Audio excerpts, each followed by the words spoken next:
Okay, so we will begin. First off, this is our Teachers Advisory Council meeting, December 7th, 2023. And I am the Kentucky Department of Education's liaison for this meeting, and our TAC chairperson is Jamal Stiles, who as we progress will be taking over. But first off, we are very fortunate to have with us Dr. Thomas Woods Tucker, the Deputy Commissioner and Chief Equity Officer from the Kentucky Department of Education. So Dr. Woods Tucker, please feel free. Thank you, Stacy, and good morning to you and all of our esteemed members of the Teacher Advisory Council, and a special good morning to a couple of our honorees who are with us today, who will be recognized by the Kentucky Board of Education. It is a pleasure to be able to spend this time with you. As you know, I'm sitting instead of Interim Commissioner Kenny. She's actually in the state board meeting now, and that's where I will be going after my comments, and I'll spend some time with you answering any questions that you may have. The commissioner has been working closely with the board in helping to fulfill the search for the next commissioner. Right before I exited that meeting, the firm that has been selected gave a quick update on the timeline and some of the intricacies of what this will entail. So you'll be hearing more from the Kentucky Board of Education, particularly from the chair of the board, Dr. Sharon Porter Robinson, on the next steps in selecting the commissioner. And I'm sure Interim Commissioner Kenny will be making all of our staff here at KDE and our colleagues across the Commonwealth aware of what's happening with that search. Also, I want to certainly point out that Interim Commissioner Kenny has done a phenomenal job focusing on some of the major legislative processes, and especially those things that we have raised as a high level of priority. And I'll go over some of those real quickly here. But one of our main focus, as you can imagine, would be on the recruitment and retention of educators, the most important job in all of America. I've had the pleasure of being in the greatest profession in the world for 36 years. When people ask me what I do, I always say I'm a teacher. I'll eventually say I'm retired superintendent and deputy commissioner now, but I always say that I'm a teacher. And anytime I have an opportunity to elevate the voice of teachers and to brag about our teachers in Kentucky, who are as skilled, if not more skilled than any teachers across this country. And I get a chance to see a whole lot of educators. So I have that beautiful opportunity to brag about the great work we're all doing to connect students to improve and save their lives. So moving on with some of the things that Commissioner Kenny would have expressed with you today, her work with the General Assembly and the top legislative priorities are increasing SEEK base and SEEK transportation funding. And what that really is going to entail, Stacey, is that requesting an 8% increase in per pupil base guarantee funding for inflationary increases in the cost of school district operations. You may have heard our illustrious governor seeking more money. And we'll eventually run the numbers with the governor and lawmakers and come to a certain number. But at this time, we have asked for at least an 8% increase in SEEK base pay, in our SEEK base and SEEK transportation. And from that point, local school districts can then decide on exactly what that increase in salary would be. And of course, working with our governor. And then we also want to fully fund pupil transportation for all school districts. You've heard quite a bit about universal preschool, funding for at-risk 3 and all 4-year-olds to attend state-funded preschool. It's amazing, and please allow me to digress for a second. And when I say digress just for a second, it will be for a second. It may be a little longer, but I'll try to keep it for a second. It's amazing that our country is still trying to figure out how to fund universal preschool for 3 and 4-year-olds. I was fortunate to begin preschool right after Head Start started in 1970. And we had all day, every day preschool vis-a-vis Head Start in 1970. Folks, if we did it in 1970, shouldn't we be able to do it in 2023, 2024? We can do this. We can do this. Also, educational workforce supports, new teacher internships. Go Teach Kentucky, again, really emphasizing the importance of recruitment and retention of teachers. We requesting additional funding for Educator Rising, taxes, reimbursement, and mentorship. Again, all part of that umbrella of our Go Teach Kentucky. Educator leadership support and high quality professional learning. And I'll add high quality professional development with the high quality professional and personal learning. Emphasis on the Kentucky Educational Recovery Fund. That's to provide school improvement services to more schools, specifically to our TSI schools, our schools that need the most support. An emphasis on the Kentucky Educational Technology System, better known as KETS, and that is to maintain and sustain education technology, enable products and services. I don't know how many of you know, again, I can just brag on Kentucky all day long. Kentucky is regarded as the premier, as the #1 state in providing internet access connectivity to students and families in the entire United States. I thought it was brilliant, and it doesn't happen everywhere. Again, sometimes when we're in environments, we don't understand what other environments or other school systems or states experience, but we're one of the few states that has a singular student information system called Infinite Campus. And that allows us to do so many things, particularly when we look at our equity playbook, and Kevin looked at the equity playbook, or especially the equity dashboard. We can look at overrepresentation and underrepresentation, opportunity gaps, in other words, in students in real time, because from school district to school district, because of Infinite Campus. Also, Read to Succeed. We're quite familiar with the Read to Succeed Act. We're asking for additional literacy coaches to provide training and support to teachers, schools, and districts. As you know, LETRS is our primary literacy program. We've hired 26 coaches, and we're looking to expand beyond those 26 coaches. And we really want to make sure that there's an emphasis on diversity. I don't just mean ethnic diversity in this group, but also socioeconomic diversity, regional diversity as well.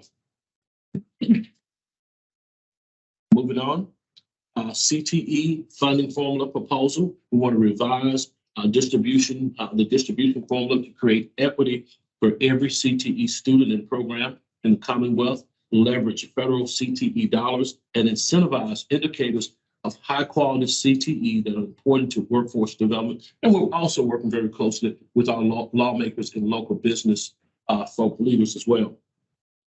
The draft bill is already finished and is being shared, and sponsors have lined up for both chambers. Again, working closely with our lawmakers.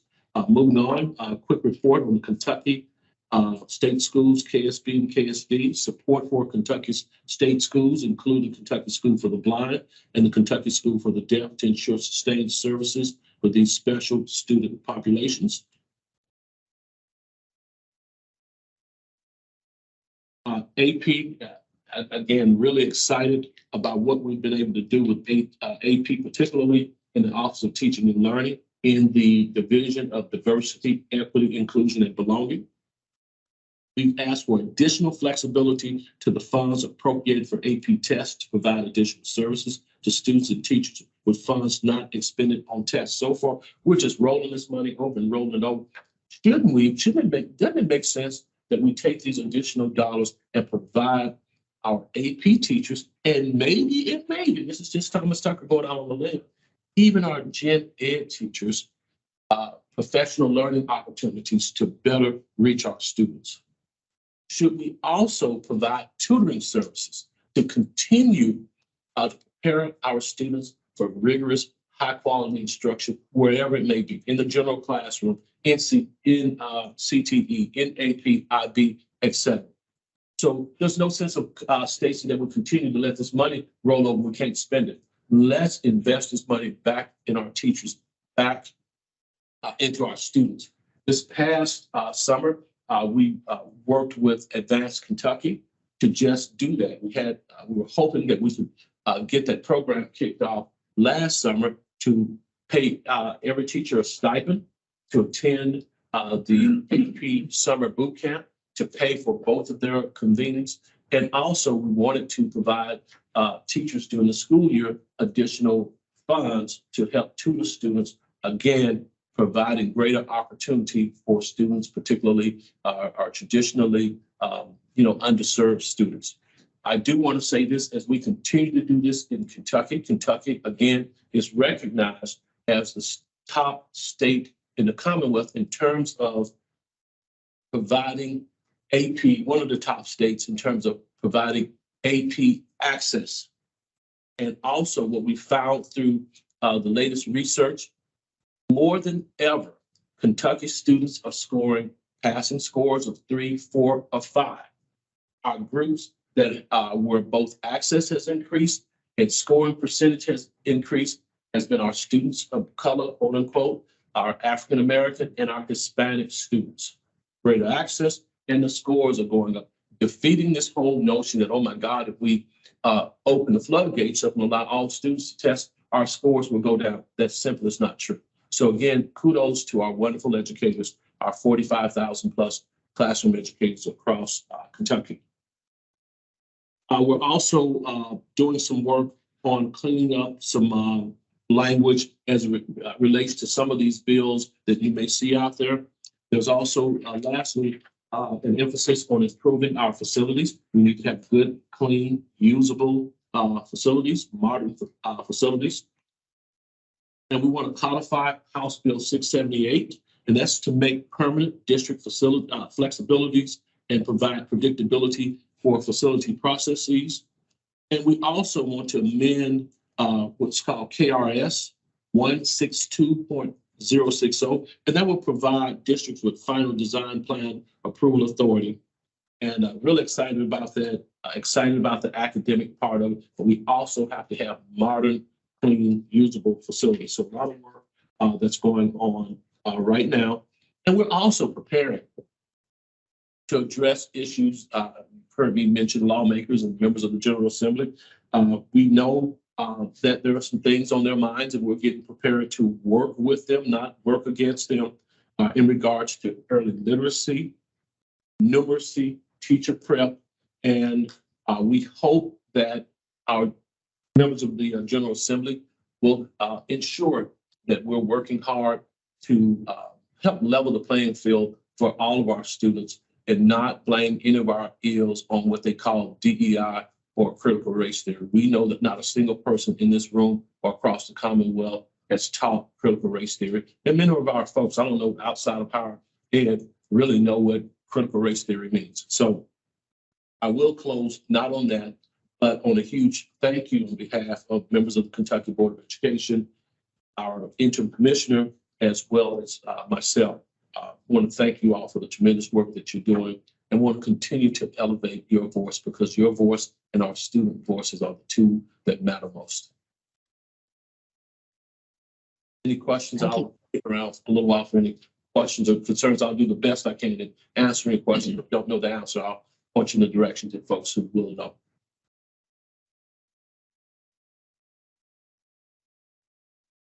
Questions, comments, feedback for Dr. Woods Tucker?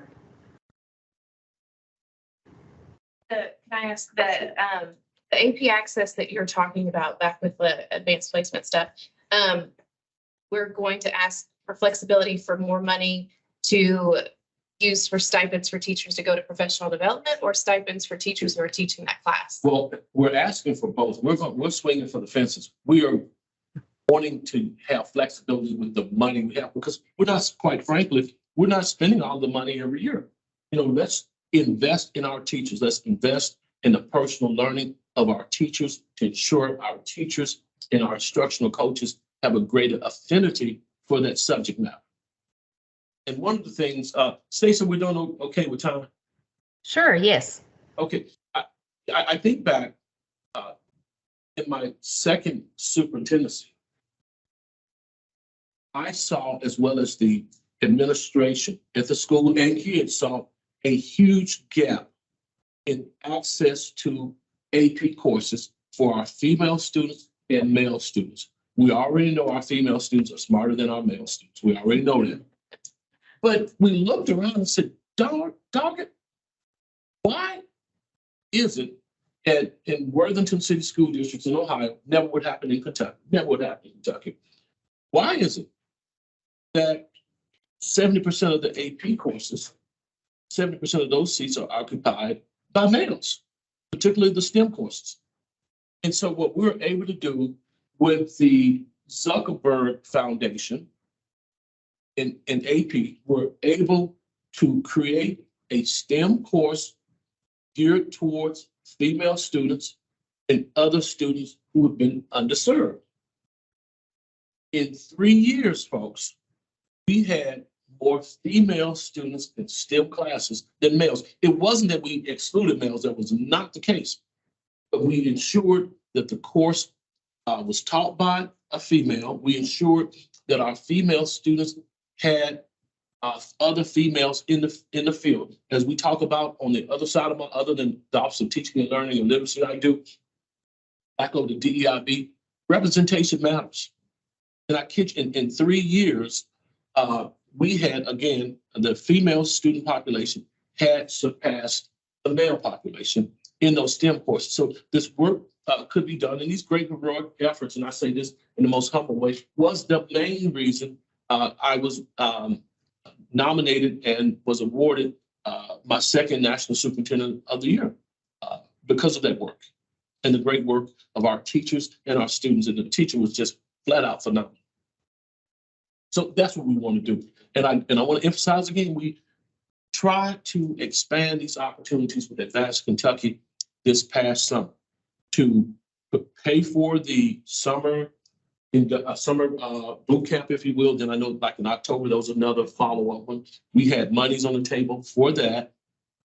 And hopefully it was just so much going on. And we wanted to provide teachers with college credit that you could have used for, I don't know, maybe rank change. It wasn't guaranteed. Of course, you have to go through the processes for a rank change, but we wanted to provide you something. We just didn't want you just coming there saying, I'm giving up my summer, but we wanted to provide college credit. And we also wanted to, provide stipends for teachers who did, including paying for hotel rooms, all the entire state, because that's the least, Stacey, we could do for our teachers, our heroes and sheroes.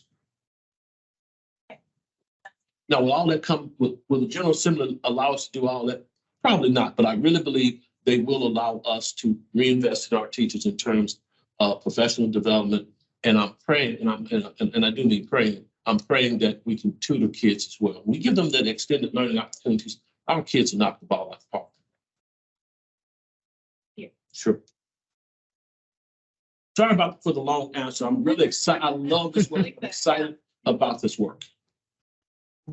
There used to be a thing in place several years ago from Advance Kentucky where AP teachers received a certain amount. I think it was $100 for each student who passed the test. Is that what you're thinking about? That could be it. We're just asking for flexibility, and they will probably, can't speak for them, will say, well, what does this flexibility look like? And again, you only said, do we see what just $100 will do? We know that would never come, but it's awarding people for going over and beyond and meeting the needs of students. So that could be a possibility. My only concern with that, if it were to pan out like that, is that there's an equity issue when it comes to in the classroom, like in the departments, and like you've got some teachers who are essentially making a whole lot more money than other teachers who have the opportunities to make more money. So figuring out what that looks like would be something we'd have. Well, that was a beautiful thing about this summer. Every teacher participated, could have gotten a stipend. Yeah, see, I like that. Everyone in the same amount. It would not have been a tiered system. Right. The tiered system does not work. Right, and you mentioned the providing potential stipends for those general ed teachers too, who are prepping them for those classes when they get to them. Yeah, absolutely, absolutely. Right. And again, a big part of the Advanced Kentucky's program during the summer is pairing novice AP teachers up with experienced teachers. And as you know, date myself, I was director of secondary curriculum in a large school district in Ohio. I was in that position when the call was made that we had to make all the syllabi universal years ago.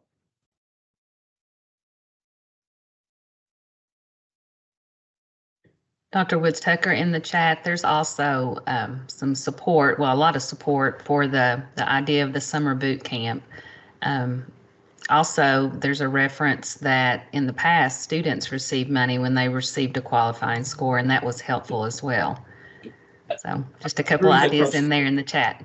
Yeah, I do agree with whomever posted. I do agree the stipend issue for teachers based on the number of kids qualified created concern. I've noticed Thomas Tucker never said we're going to tie. That doesn't work either. The stick and the carrot method doesn't work either. If we do the things we need to do, our kids are going to hit the score. Right now, we're seeing our scores elevating right now with AP, with passing scores. So I totally agree with the person there. No, I would not tie the stipend to the number of kids passing the AP, because we do know this. Kids from across our beautiful Commonwealth come to school with varying degrees of needs. Some kids need more catch-up growth than others. Some come just fine. Our kids are going to be fine because we have the experience as educators, and we have a little bit more resources than some of our other parents. And we know, unfortunately, ever since the Coleman report was issued, that one of the biggest, not the only, but one of the biggest determinants of student success is their financial background. But we also know what closes that gap, wonderful teachers like we have here in this room and across the Commonwealth.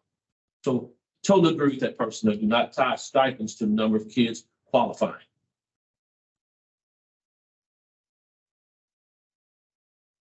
Okay, well, anything else from the group? Before we transition, NMSI was the best of my career, the PD. Again, we know that when we start to look at effect size, personal learning, which has to be ongoing, and coaching. Imagine if we had coaching. And I'll say this lastly, folks. As you know, the DEIB division provides professional coaching to school districts on any of the equity playbook school districts. We do provide coaching to classroom teachers, coaches, instructional coaches, principals, etc., with any of your problems of practice. So if you've not signed up, I don't think it's too late. I have to check with Dr. Sweeney about that, because again, we want to focus on those things that have the best outcome in terms of increasing student achievement, including, as this person here said, the personal learning, real-time personal learning that can be applied right away.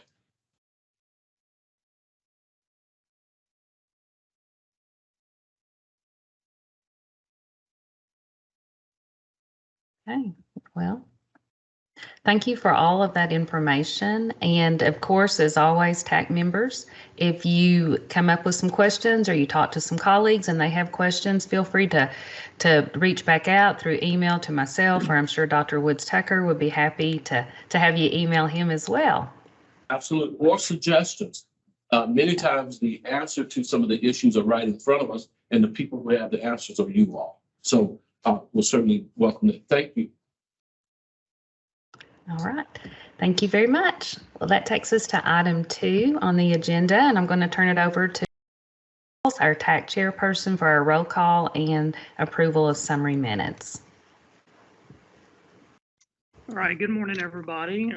So I'll be serving as your chairman again until June of 2024, when I rotate off of the advisory council. So I'd just like to thank you for giving me the opportunity to do this and trusting me in this position.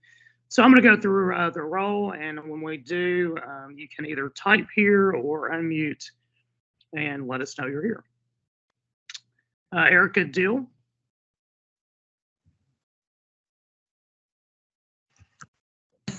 Sorry, I'm here. Byron Wilson.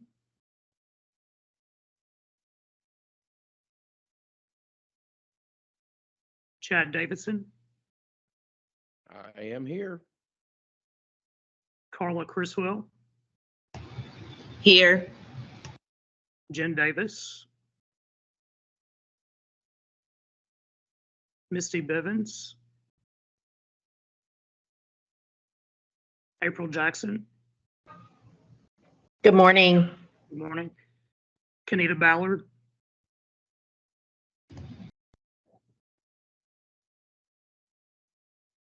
Amber Ramirez,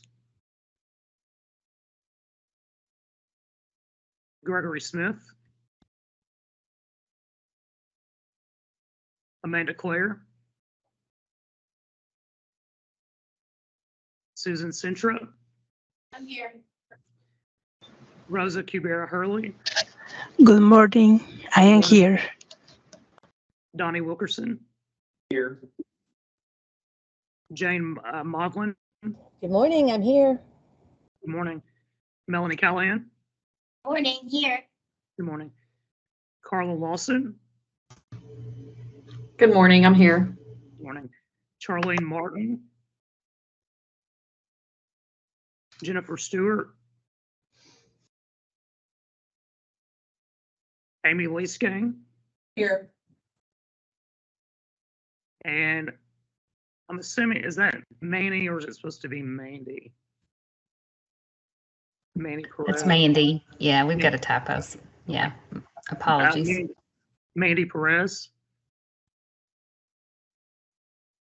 All right, is there anybody's name I did not call that's here? All right, well, good morning, everybody. Make sure that you have signed in and the link is in the chat for that. On slide 6, there is a slide for you to approve the minutes. So if you'll just click on that slide and go and look at the minutes from September the 7th, I'll give you a second to read that. And then I will need a first and second motion to approve those minutes, and just unmute after you have done that.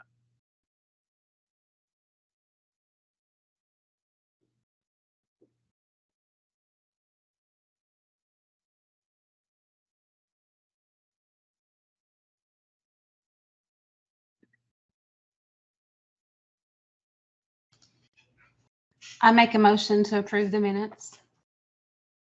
Chad Davidson, second.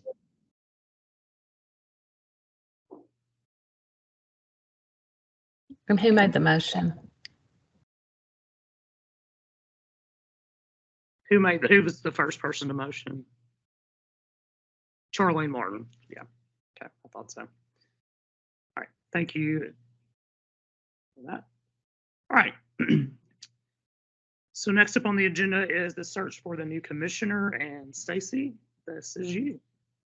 All right. Thank you. So we had originally had a member from the Kentucky Board of Education scheduled to attend our meeting today because the board wanted to get some verbal feedback from the members of the TAC. However, we did have a scheduling issue.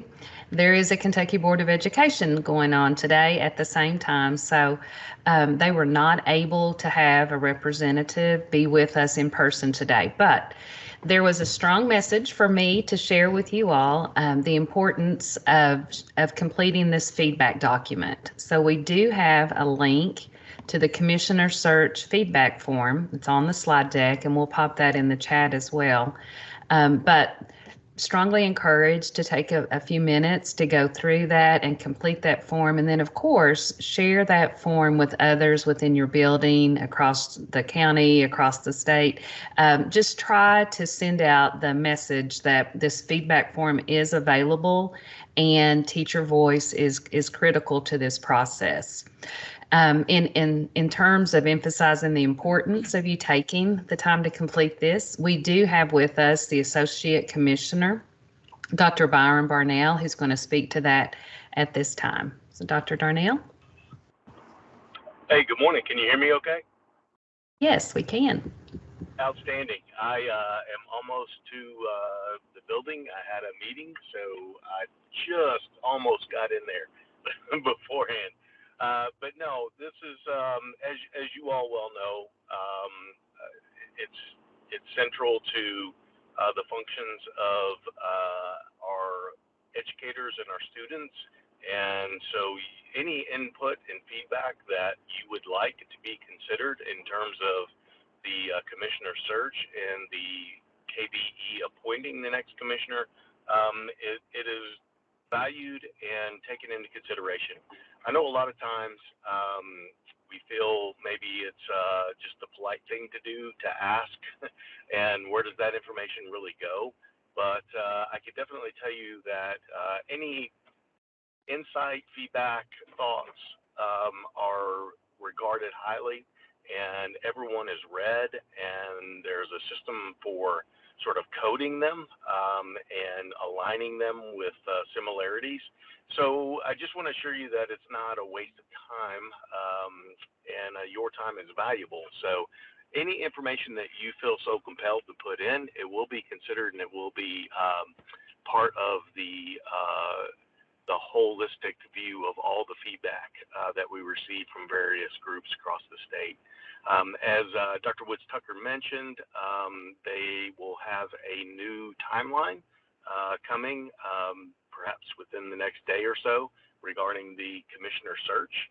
The proposal committee did recommend the search firm, and so now they'll just go into the process of contracting with that search firm.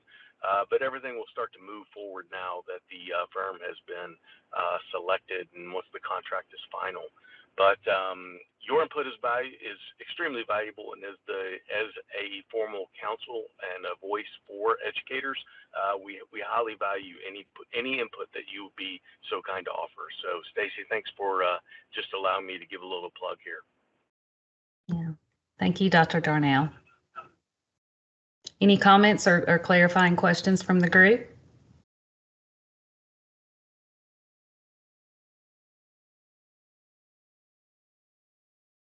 Okay, well, thank you so much. And we have had a couple of people who have arrived late. So I'm going to ask Allison, or excuse me, ask Emily, if you don't mind, to pop the sign-in link one more time there in the chat. Thank you. Okay. So here we are. Go ahead, Jamal. So next on our agenda is the Kentucky Academic Standards for Arts and Humanities, and that will be from the Office of Teaching and Learning, and that is Jessica Green and Thomas Klaus. Good morning to you all. It is now your turn. Good morning. Good morning. Thank you so much for having us. So thank you, Chair Stiles and members of the Teacher Advisory Council. My name is Jessica Green. I'm an academic program consultant. My area of focus is visual and performing arts, and I'm in the Division of Program Standards within the Office of Teaching and Learning at the KDE. And Thomas Klaus is here with us. He's the manager of our division, and he will jump in to answer questions that I can't or provide further clarity along the way. But we're just thankful to be here to give you an update on the Visual Performing Arts Review and Revision Standards process. Next slide, please. We always like to begin with kind of a guiding question. Oh, next slide again, sorry. And so just keeping in the back of your mind as we give this update, how might the KDE support the field, that's teachers out there actually doing the work, in the VPA standards implementation? So just keep that in the back of your mind as we go through this process. Next slide, please. So KRS, the Kentucky Revised Statute 158.6453, is the statute that aligns all of us in the standards revision process for all content areas. So it calls for reviewing academic standards and any aligned assessments beginning in the 2017-18 school year. And it calls for 1 or 2 content areas to be reviewed each year. And that's every 6 years on a rotating basis.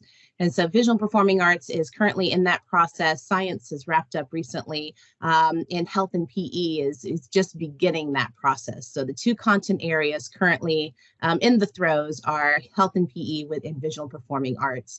And so while this, the content of visual performing arts doesn't necessarily fall under that statute, we use this process and follow it because it really considers what we call best practice for teacher input and congruency and all of those things that make the process more transparent and more effective for students across the Commonwealth.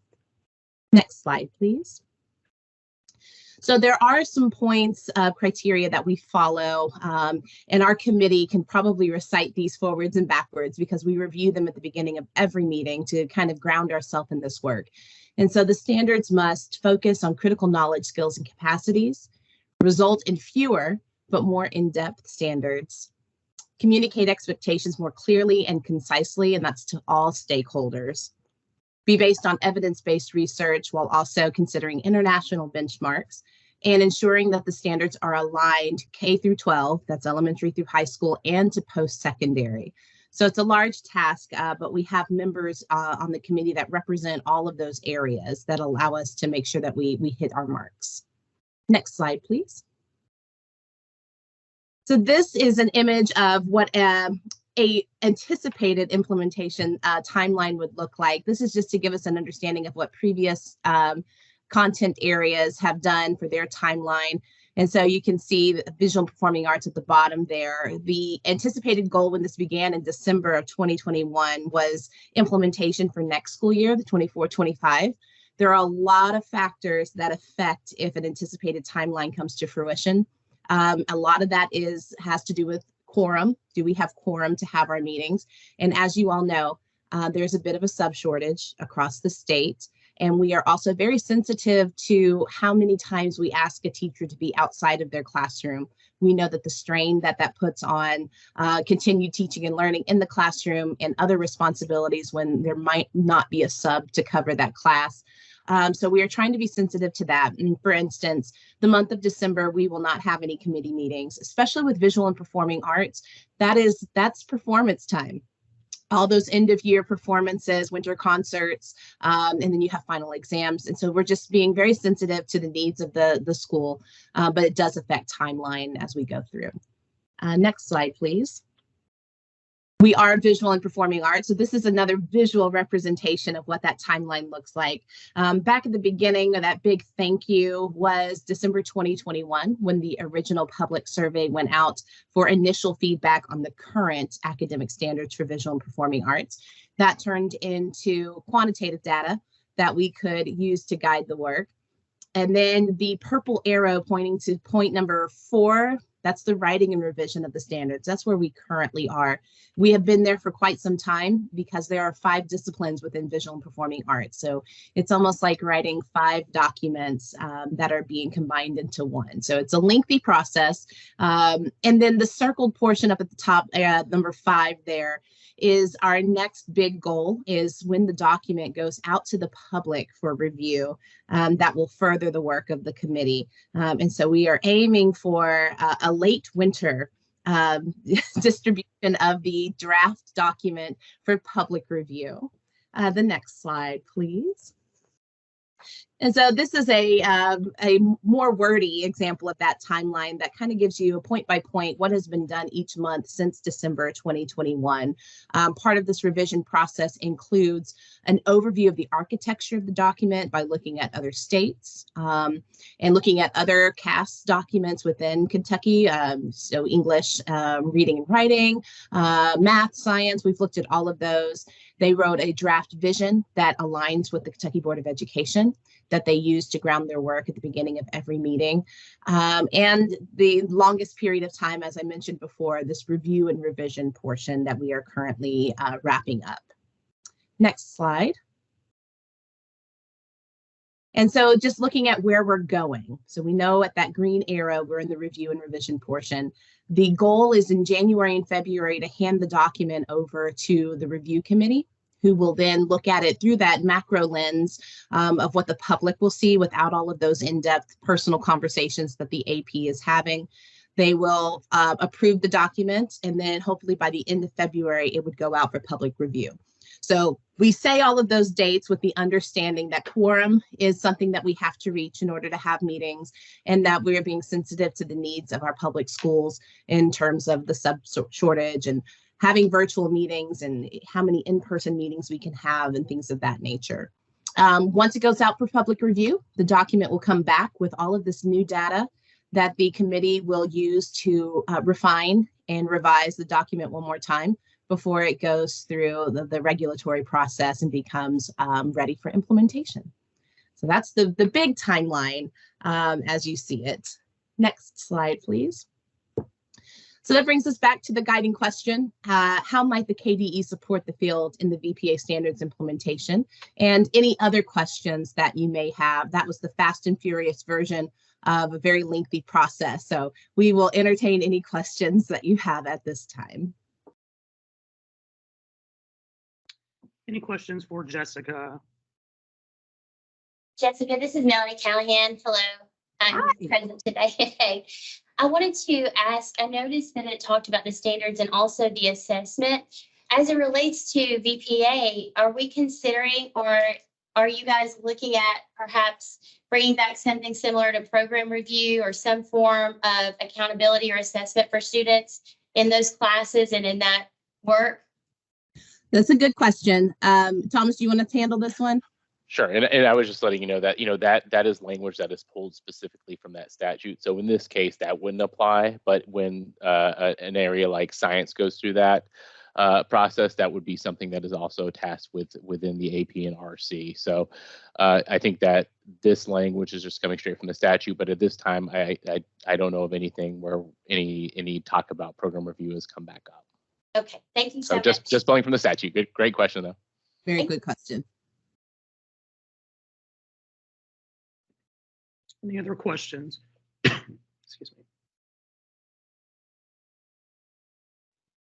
Jamal, this is Chad Davidson, music teacher, McCracken County Okay. Public Schools. I appreciate the work that you all are doing on this. And what is the process for getting this out to the stakeholders, i.e. all your VPA, teachers and parents and whatnot, so that I can be ready when February hits for this to come out? My teacher and I are already discussing, some thoughts that we have. So can you give me more explanation in February? Absolutely. So the first thing is I'm going to give you all some homework because we're going to make sure that the TAC is privy to the drop date of when the document is out. It will be a 30-day window from the day it is released to the public for review to be received. So that we'll be sending it out to all of the state level arts organizations. So your KMEA, KYAEA, all of them. And so they have been partnering to be on hold, ready to send that out to their constituents through whatever best means, if it's an email listserv, website, social media. The KDE will put out a press release. We'll also do all of the social media and an email blast. I'm working with the Kentucky Arts Council to do maybe a podcast that goes out to give more information and background on how. So we're looking for some innovative ways to get the word out because no matter when that 30-day period is, it's never going to be the best for arts teachers. You all are so busy, and we want to utilize that 30-day period as well as we can to get as much feedback on all 5 disciplines as possible. Oh, I got a thumbs up. I'm feeling good. Thank you very much. I greatly appreciate it. And we look forward to the work of the committee. Thanks. Awesome. Well, if you all have any other questions that you think of later, you can always put those in the chat or reach out to either one of those individuals. I know that they would love to answer your questions. Thank you all so much. We appreciate your time and your expertise. Thanks. Good to see you again, Jamal. And then just a note for notes and record. Jessica Green has an E at the end, just for the notes on the PowerPoint and just for the minutes. Okay. Thank you. For extra. Thanks for all you all do. Thank you so much. All right. Next on our agenda is going to be, I lost my place. School report card. So that is going to be Dee Dee Connor from the Office of Technology. Good morning. Good morning, everybody. I'm glad to be here with all the teachers today. And my name is Dee Dee Connor. I am the Chief Data Officer for the Kentucky Department of Education, and I work in the Office of Education Technology. We manage this Infinite Campus system as well as federal reporting and school report card and a number of other things. So if I've not met you before, it's a little bit of an introduction for me, but thank you for inviting us here today. I just was asked to provide you a quick update on some work the Department of Communications is doing. I work very closely with the school report card, but this part of it is being done by Office of Communications, but they were not available today. So do you care if I take over presentation? Yes, I'm- absolutely. I'll stop I'm in the sharing. office, but I thought it would be easier for me to kind of do this from my office, and that way I could share some screens and not have to hook up everything. So down there, but I'm glad to come down there if there's any, or up there, I guess I'm on the 4th floor. So hopefully you all are familiar with Kentucky School Report Card. If you're not, I hope you will take a look at it. What we've done is we've recently released the School Report Card for the 22-23 school year. That went out October 31st. So you've probably heard about that before. And that information is available, and we provide a lot of information. We've had a contract first Bright Bites and then with Google to do that work. Google bought Bright Bites out. And once they did, they told us they were not going to continue to support the school report card. So even though we had renewal years on our contract, we are not going to be able to continue to utilize this existing school report card. We get good feedback on what we've got, but we thought it was a really good opportunity and good timely, as the school report card was released, to reach out and provide information to everybody about, the school report card, as well as what do you like about it? What don't you like about it? Are there things you've always wanted to see in the school report card? I have to wave my arm and my light goes off. Sorry. So I've been sitting too still. Are there things that you like about the school report card? What could, a lot of time and energy goes into doing this. And we want it to be more than a checkbox. We met the federal and state reporting requirements. We have to do that. There's no, if ands or buts about that. I mean, we do get Title I folks coming in here asking us to prove that we've got all this data in the school report card. That happens. But it's also a main repository of data. And so if you go into the school report card, you're going to see all these areas of data in the card. The data is recently updated. So you've got the information, you've got information on where schools land as far as the accountability model. There's a lot more detail on individual, you can go into the school, you can select a school, you can select a district. You can compare schools and districts just by clicking on this key topic area that shows, the areas that that are allowed to be compared and so forth like that. You can compare anything you want. And a lot of our researchers use this information, and we have data sets that are available that if you want to see data not just for one school or one district, and you want to really compare and do get in there into Excel or whatever platform you use, Power BI or Tableau, you've got all the data to pull into other repositories. So we have a lot of different diverse users. So we're really trying to hit all the different groups by being able to have folks, oops, sorry. Well, I got that. There you go.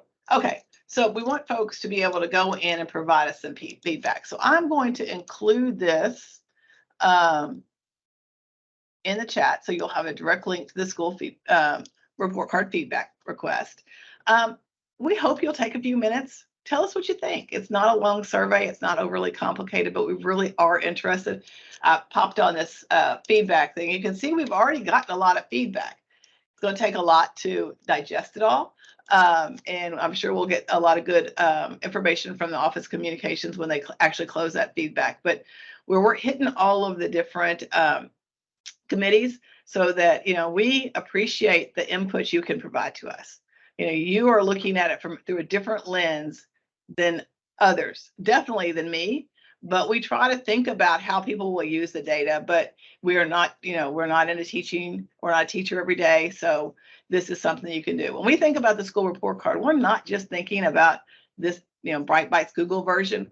We think about it being a combination of, the school report card that I just displayed, but it's also, we have an open house site. There's a lot of data that doesn't live up to the putting on the school report card.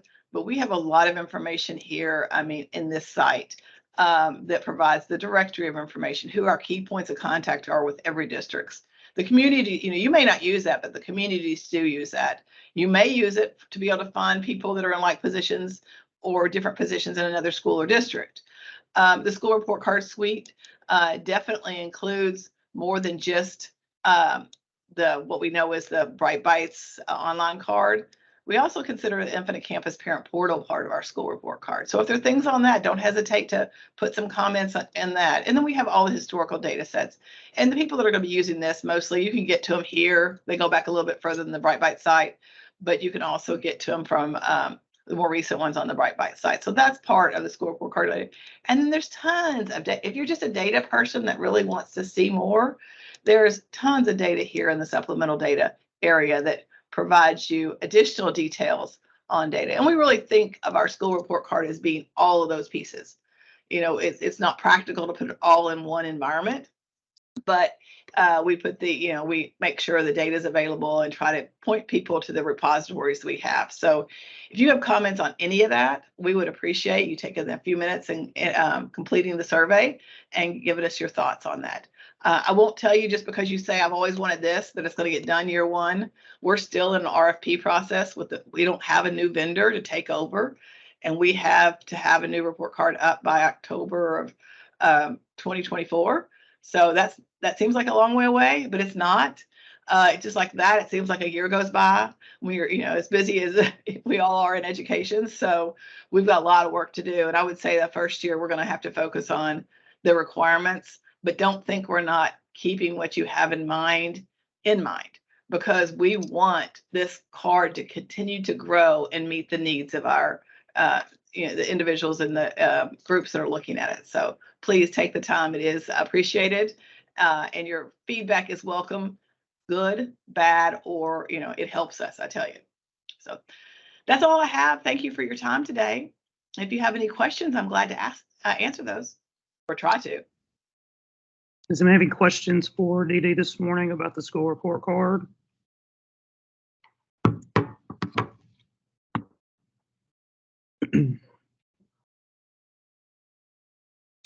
All right, thank you so much. Appreciate you. All right, I'll stop sharing. All right, next on our agenda is the teacher morale feedback, and I'm just going to talk about that just for a couple minutes. So at our last, hold on just a second.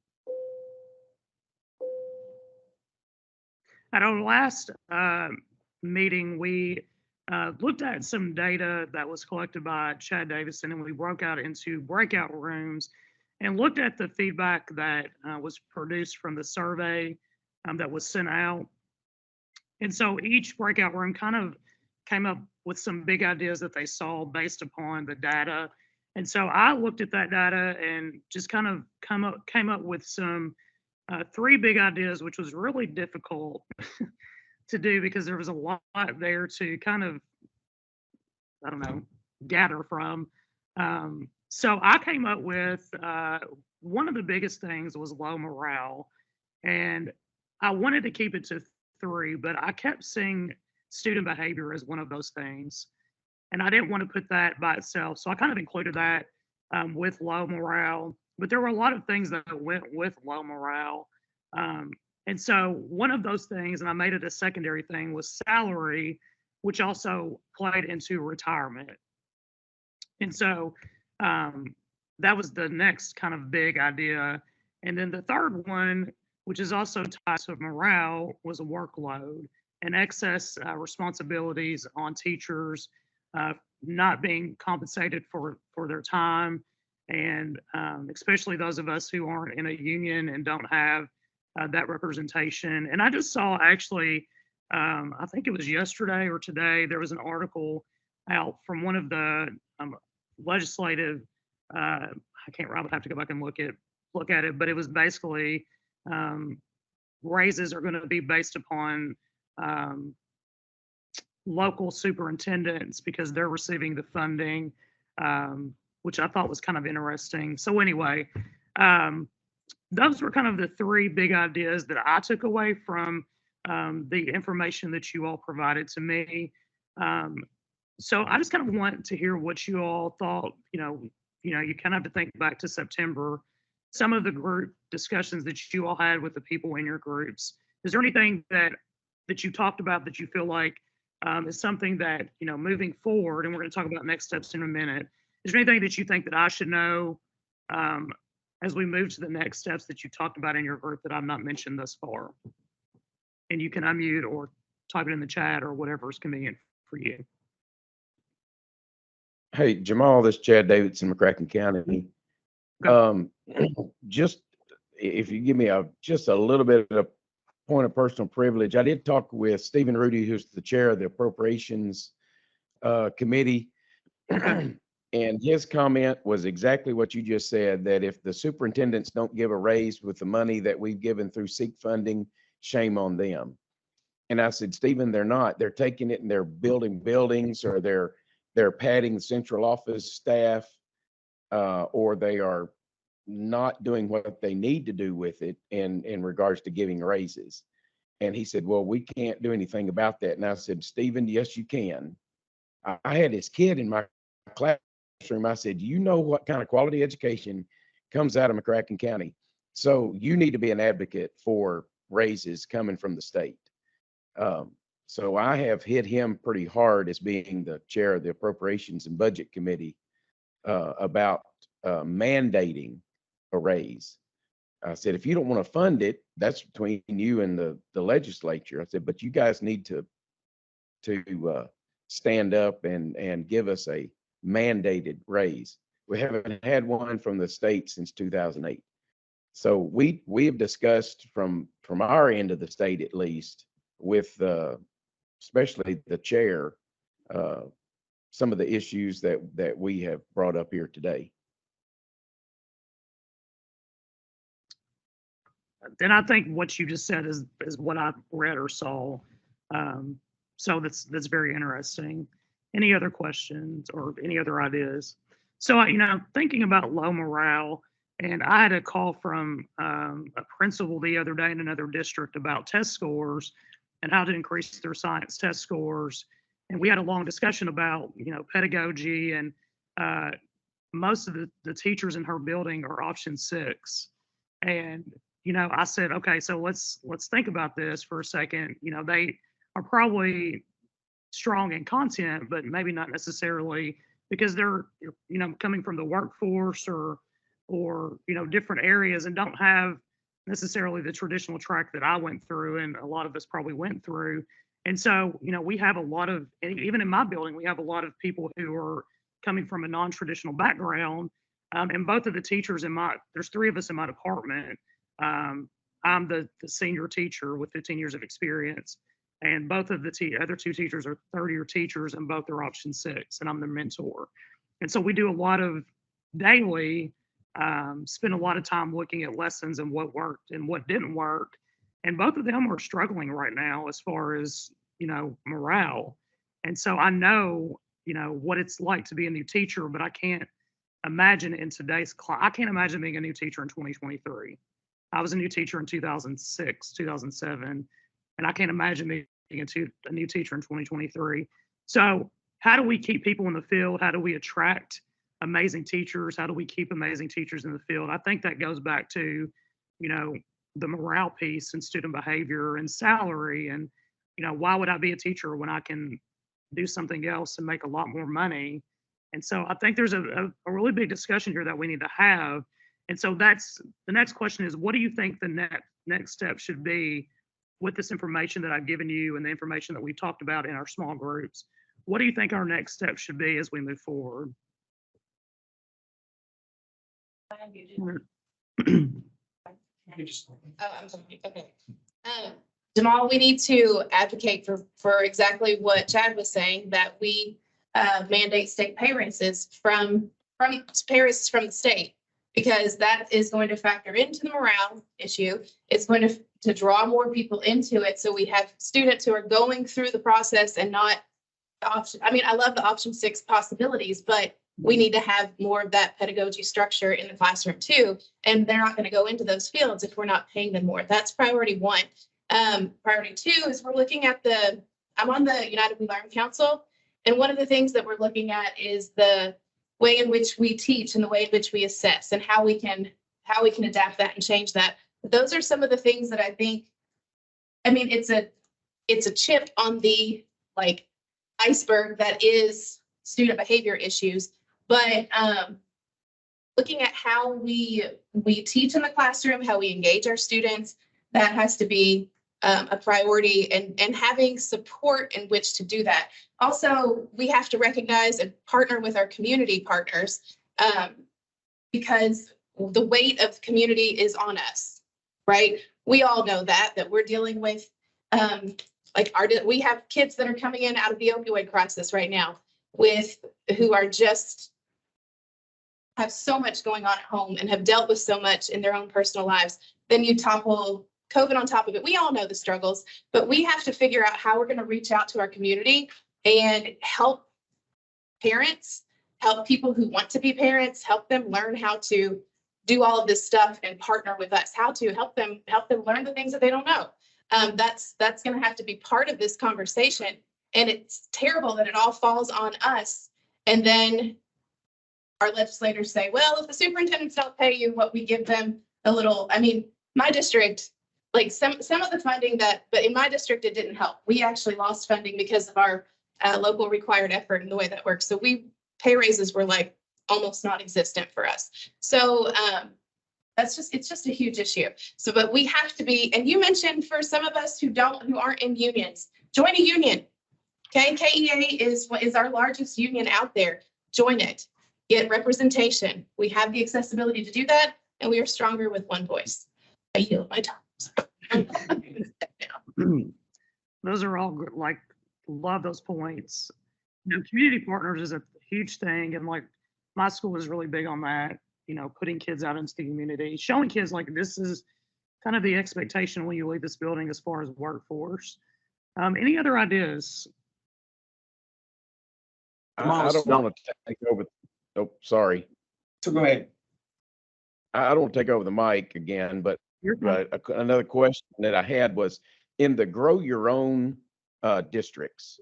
Is there anybody on here that is doing a grow your own, and is that are there opportunities for students in high school to intern in a classroom in a middle or elementary or even high school where that they would have an opportunity to say, hey, this would be a wonderful opportunity for me to learn if teaching is what I want to do.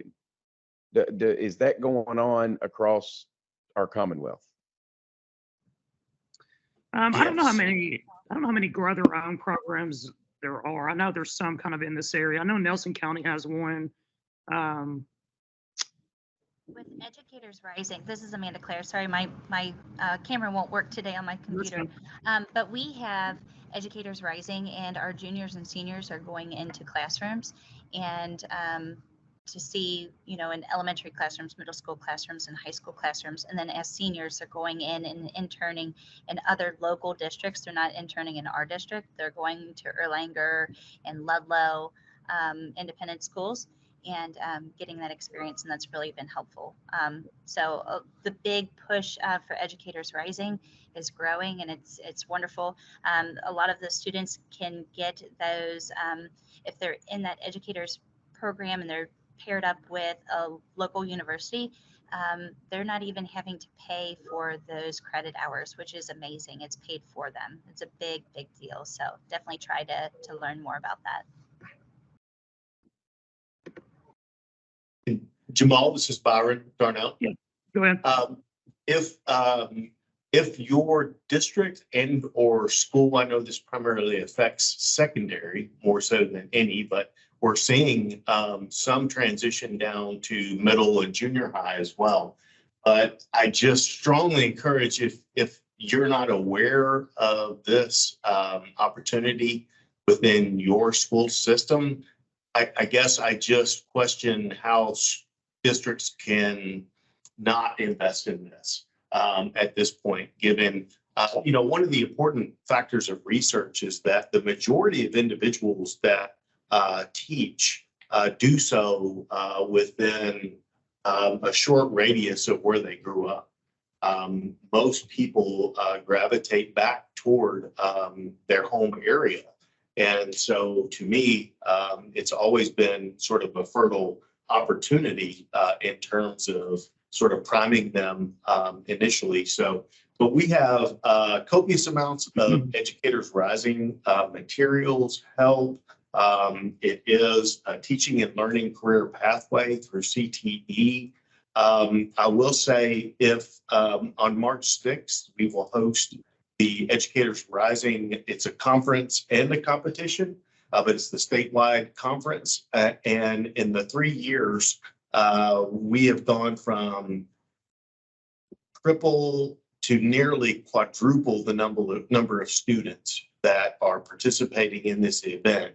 So the exciting thing about this year is we've been at Bellarmine University the past 2 years, but frankly, we were at a little over capacity last year. So this year we get to move it to the exposition center, the fairgrounds.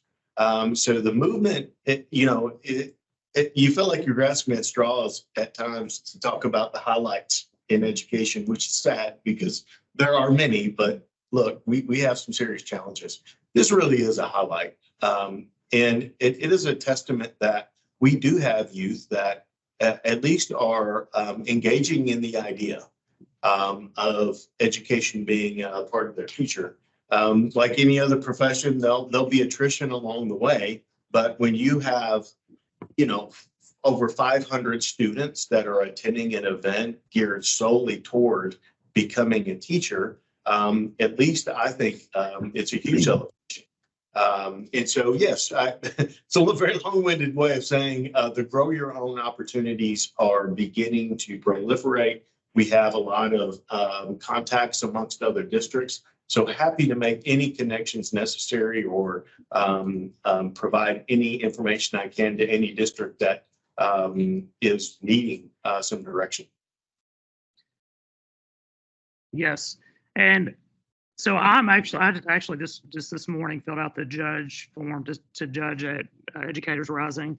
Thank you. And I will tell you, and I didn't get to do it last year because I had a conflict, but I did it the first year. And I experience to see kids excited about becoming a teacher, because I wanted to be a teacher since first grade, so I'm passionate about the profession, and to see kids also passionate about it and to see them really invested in becoming an educator, it's just really it gives you all those good feelings. So there's some comments in the chat that you all can go back and look. Amanda made a good point that teacher pay and tell results would be an interesting thing to put on the school report card.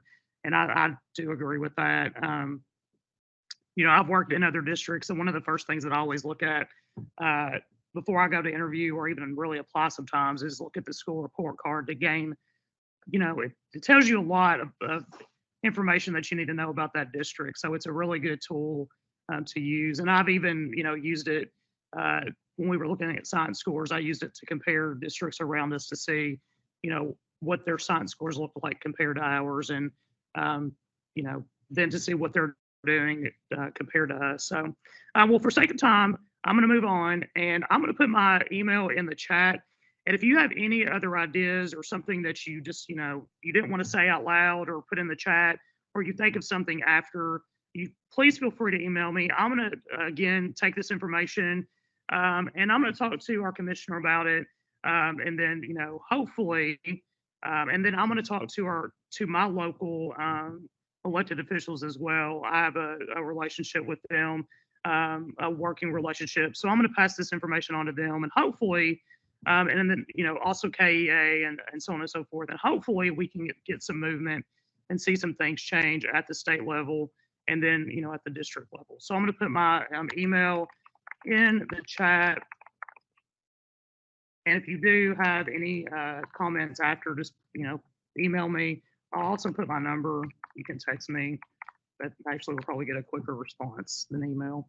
All right, so we're going to move on to our next item on the agenda. And so, talking about students and morale and how can we fix this. Next on our agenda is chronic absenteeism, and that's going to be Judy and Michelle from the Office of Continuous Improvement and Support. So I'll let you all take over. Fantastic. Thank you all so much. Really appreciate the opportunity to be able to join this committee today. Hello, everyone. I'm Michelle Wilson. I am one of the Persistence to Graduation consultants at the Department of Education. And today I'm also joined by Judy Vanderhaar. And we are going to look at some of the data around chronic absenteeism here in the state, as well as some of the reasons and then some of the strategies to address chronic absenteeism. Okay, thank you. Can you see the PowerPoint? Okay, I can, great. yes. Okay, great. So first of all, what is chronic absenteeism? Many of you may know what it is, but it's defined as missing 10% or more of school. So it includes not just unexcused absences, but it includes all absences, excused, unexcused, tardies, early, like leaving early, also importantly, suspensions. So it includes just any time missing. And so obviously, like everything else, everything's been exacerbated since COVID. So just to give you a sense, 2016-17 in Kentucky, 17% of kids were absent chronically. And I don't know why this is showing up in the wrong order, but 30% of students now are considered chronically absent. So obviously that's bad news. However, there are, in looking at the data by district, there are some districts in Kentucky that are actually not moving in this direction. So we do see some bright spots, and we're going to be looking into what systems they've put in place. Let's see. So also probably not surprising to a lot of you that the highest rates are among the most marginalized and families and kids struggling with many things. So poverty, homeless, students with disabilities, students in and out of foster care, and Black and African American students. So, you know, and again, this is Kentucky. We're just reflecting what's happening all over the country. This is not unique to us. So as far as reasons why, and this is, you know, from the literature, and Attendance Works, by the way, is like one of the best resources. We're involved with initiatives with them, looking at even at the level of state policy, but all the way down into the school. And obviously your voice as teachers is critical. But as far as kind of the main categories of reasons, so there are obviously barriers, like again, basic needs, transportation, insecurity with housing, which is a huge problem, community violence, and then also within the school practices of suspension, which also unfortunately is going in the not in the way that we would like to see. There's more out of school suspensions, and again, as mentioned, like the behaviors also seem to be worsening. Also aversion, so anxiety, school climate, right? When we know adults are struggling also, and, you know, back to the school report card, this quality of school climate and safety survey, you know, there's a lot of interesting data on there from the student perception of things like bullying, feeling a sense of belonging, having somebody to talk to when they have problems. Yeah, there's a lot of interesting information on that survey. But anxiety, I mean, I just had a call with a parent in the district to an 8th grader, a really, you know, self-determined student, but 8th grade, just struggling with extreme anxiety, and is getting all of the psychiatric support, but, you know, they just got summons to court, and they got a visit from the SRO, which terrified this child, and there's no options in that particular district. It's a big challenge. As we know, the mental health challenges of kids have skyrocketed. Disengagement, so lack of, just actual engagement in the curriculum. Again, lack of sense of belonging. We know there's since COVID, when kids came back, I mean, even the young people in my life talk about being on their Chromebook. So they're in school in desk on the Chromebook. And so a lot of kids will say that I talk to in school right now say, I can do this at home because it's all on my Chromebook. I'm just going to school to work on a Chromebook. So I know that's not the case everywhere. It's just what I'm hearing from the kids in the district that I live, that I'm engaged with. So the final category is kind of misconceptions for some families and kids, that it doesn't matter. Only unexcused absences are a problem, and kind of underestimating the total amount of time lost in school. I don't know why the PowerPoint is not moving. Okay, there we go. Yeah, there. So we know that there's not a silver bullet to address chronic absenteeism. It really is going to require a comprehensive approach. And so here are a few of the strategies to consider within your school and district. And I find it interesting because I came into the last conversation that you all were having, and there are several of the same strategies that we're going to talk about in this topic as well. And one of those is fostering a welcoming and supportive culture for students and for adults as well. So thinking about the language that we're using to emphasize well-being, those enrichment and extracurricular activities, looking at advisory and morning meetings to provide that connection with students, looking and using the trauma-informed practices toolkit, restorative justice practices as well. Judy just alluded to engagement, and you all talked about that in your last conversation as well. So making sure that when students are in class, that they are engaged in meaningful learning activities. They have a reason to show up and to not just do the work from home, and providing frequent feedback as well. Thinking about what your attendance campaign looks like in your school building. So how are you communicating with families and with students, even those students who maybe have just missed 2 days? Tracking and utilizing data. So we're really fortunate in Kentucky that we have a variety of data tools that are completely free for districts to use. And some of those that you may want to consider, especially if you're part of an attendance team, is looking at the chronic absenteeism report. And Judy, I think maybe click one more time for me if you don't mind. There we go. Chronic absenteeism report, as well as the transient student report.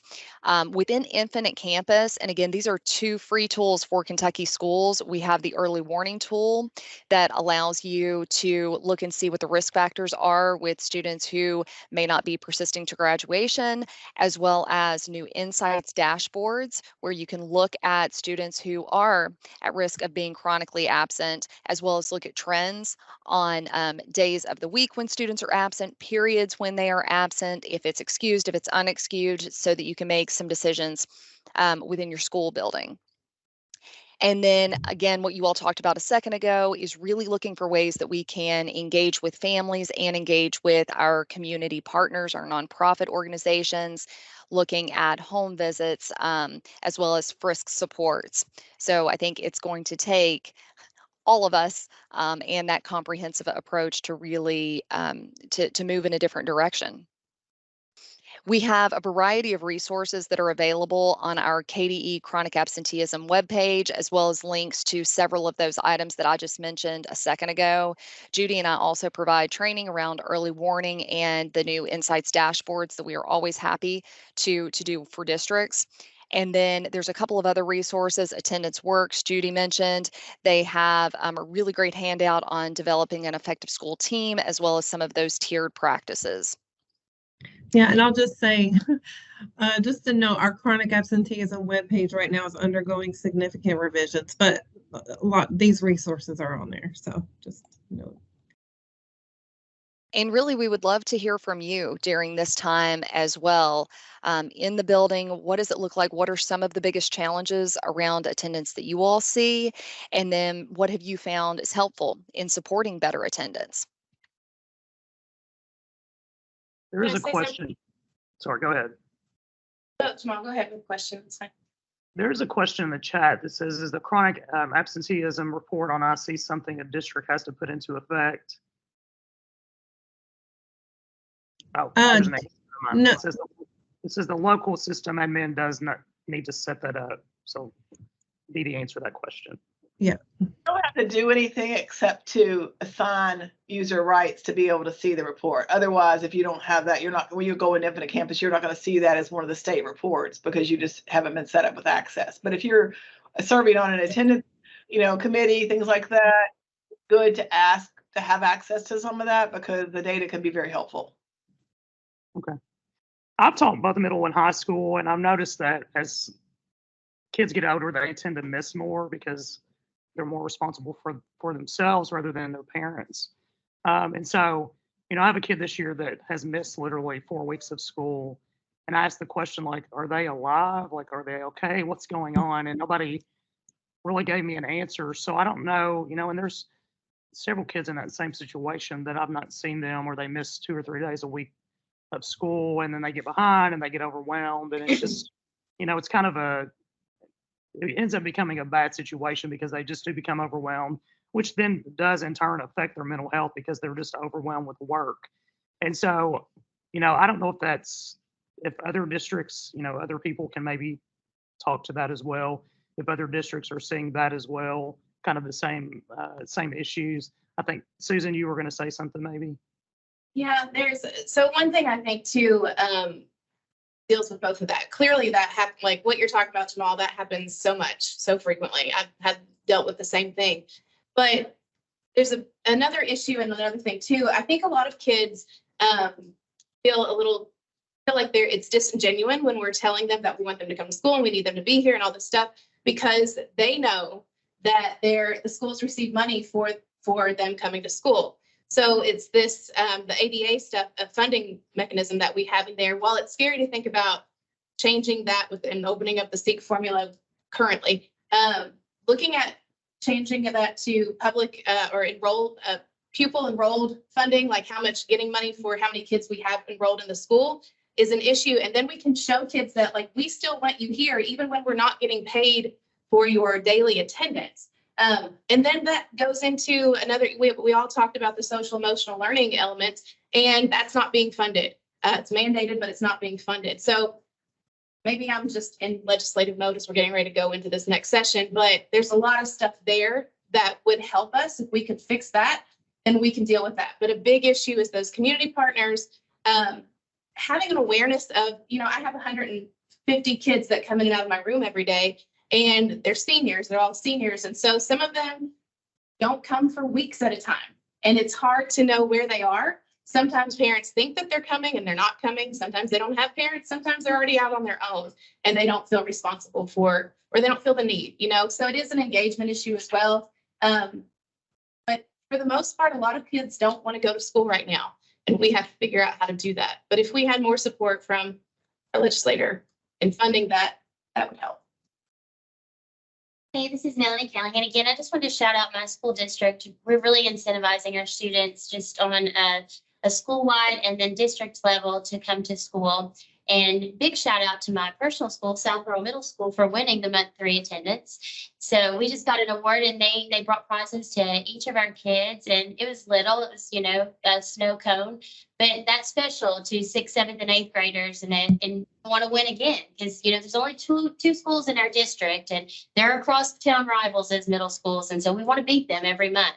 And so we've just found a way to make it local and make it meaningful. And then when they are there, we just really try to value them. So shout out to them. And I think it's a good way to make that connection. Thank you for sharing. This Nothing really just say. Go ahead, sorry. This is Don Wilkerson. I just wanted to echo what you guys are saying. That the part of the onus on this falls on the classroom teacher too, I think, to make that classroom exciting, and welcoming, and so that those kids have a reason other than the incentives are great, teacher pay, all these things, all these legislative issues are all certainly correct. Proud KEA member, legislature has got to step up and fund teacher salaries without any attachments. They've got to do all those things. But having said that, we also, as the classroom teacher, have to step up and realize that we have to make it to where those kids don't want to miss what's going on in that classroom, that it's exciting, that it's engaging. And often, Jamal, this goes back to what you were saying earlier about science. You know, we've got the elephant in the room in Kentucky. Science scores have tanked now for ever since the new standards come about. What's the element there? The new standards and the pedagogy. You mentioned the two option 6 teachers. I think we've got to address that content issue and say, yeah, content, not a bad word. Not a bad word, because if you talk to kids, that's what they like. They like that. Often they're turned off with the pedagogy. They're turned off with the Kagan structures and this artificial environment. They want to get off the Chromebooks. They want to get in there and learn and be engaged. And we've got to make it fun and exciting for them. And that's my 2 cents worth.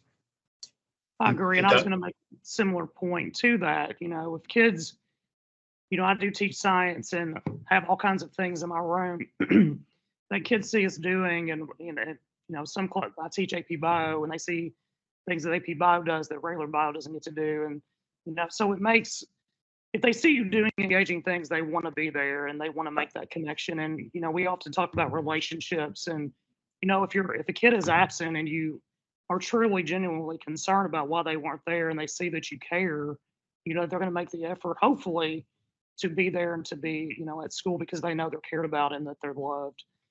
Carla made a comment that she works at an alternative school, excuse me, and attendance is a chronic problem. Finding students, they've moved, parents have changed numbers. They can't locate them or, you know, or to even get them to come to school because they're not sure where they're at. So yeah, I've seen that quite a bit too. Somebody was going to say something. Sorry, Jamal, I'm not being a very good silent observer. I'm breaking my role here. I apologize to you all. You know, it's hard to be quiet when it means this much, and that's how, you know, you get the way. Anyway, you all know. I was going to say an interesting point yesterday during the Kentucky Board of Education meeting. They were talking about CTE courses, and our state board has a student member, which I think is incredible and a testament to student voice. But RJ is a high school student. And so there was a question about sort of the leaning into the CTE, but we don't want to leave college readiness behind completely. And anyhow, the gist of it is how come CTE seems to be, you know, growing exponentially? And I mean, frankly, he just said it. He said, well, I take both. He goes, I have traditional classes and I have CTE classes. He goes, look, we go in and we're active. Like it's hands-on. He goes, just got all my friends. We enjoy it.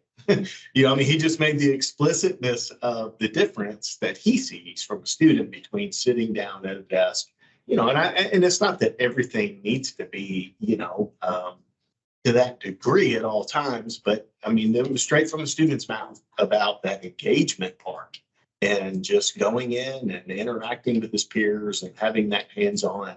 And I just, you know, I'm not sure how much more explicit Agreed. Yeah. I mean, from a young man that's in it right now. And then, you know, as you know, my friend Keith Greiser is in here, Emily and Stacy, we've all been in administrative positions too. As far as the chronic absenteeism, the systems in your school are so important.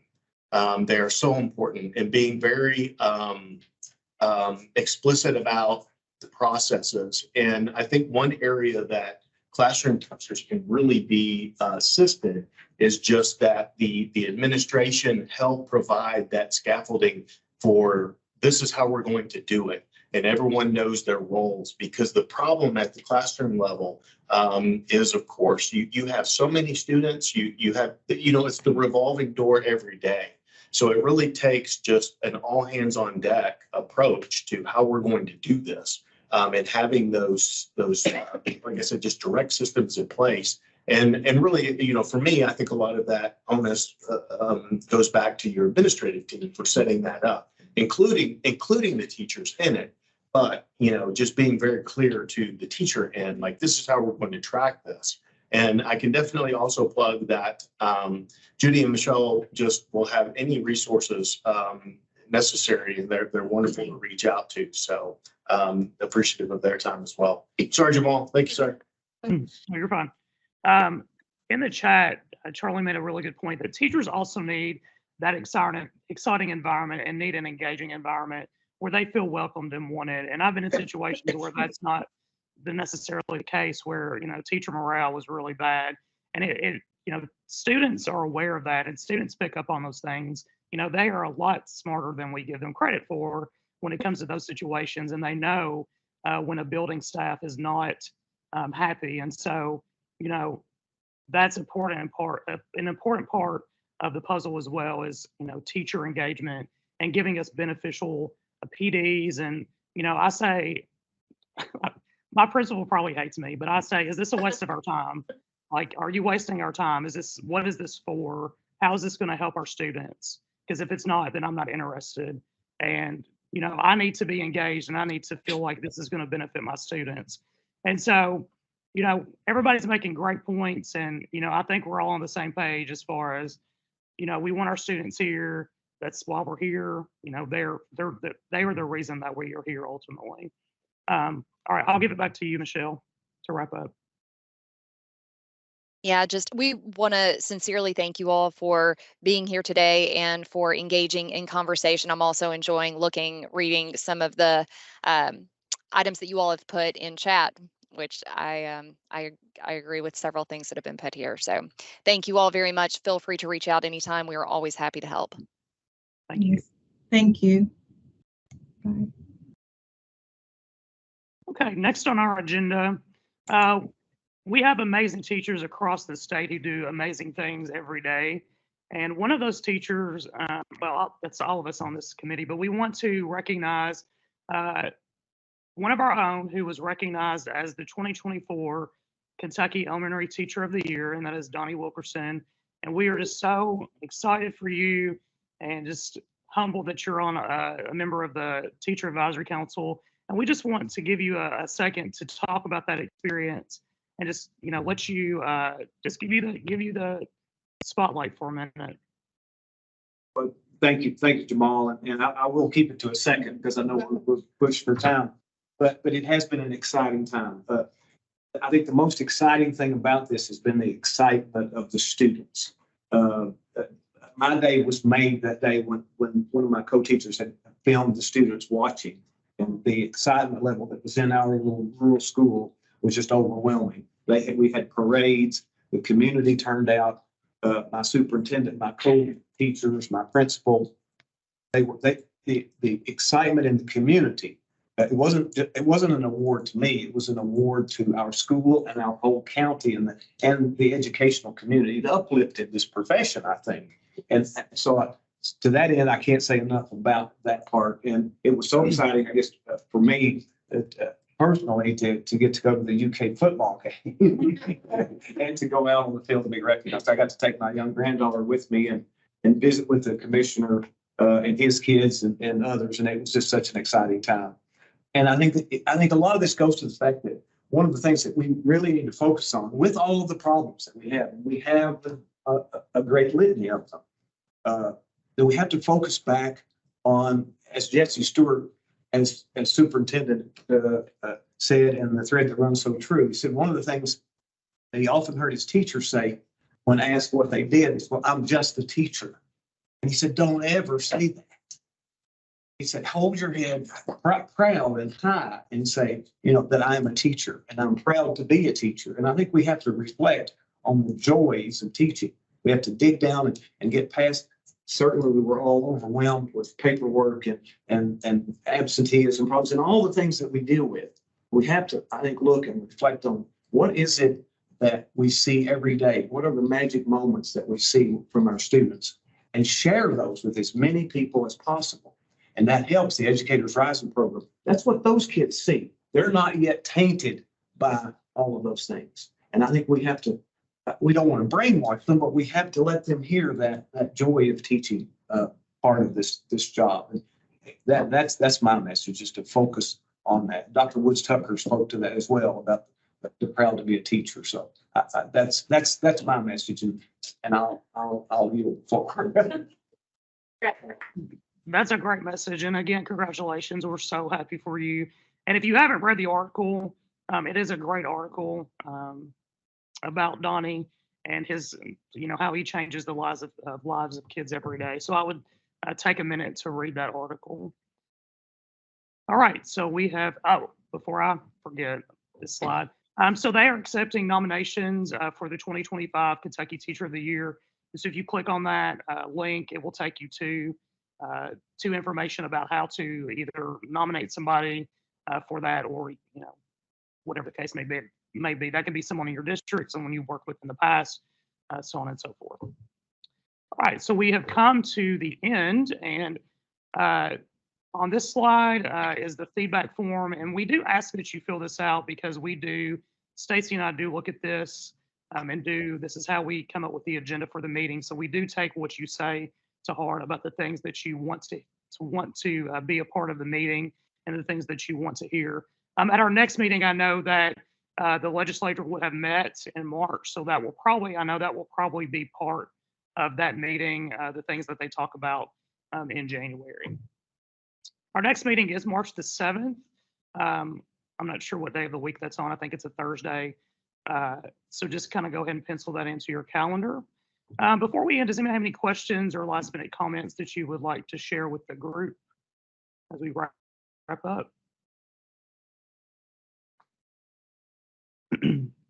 Well, again, thank you all so much for being with us today. I hope you have a great holiday season. Enjoy the last week before Christmas break with your students. I know it's going to be chaotic for most of us. So enjoy the chaos. I live in chaos most of the time, so that's my life. So enjoy the week with your students, enjoy the holiday with your families, and I need a motion to adjourn in a second as well. I'll make a motion to adjourn. Susan Sintra. And a second. I'll second that. Amy Ligsgang. Awesome. All right. Thank you all so much. Enjoy your afternoon, and we will see you in March. Thank you. Goodbye. Hi, thank Yeah. you.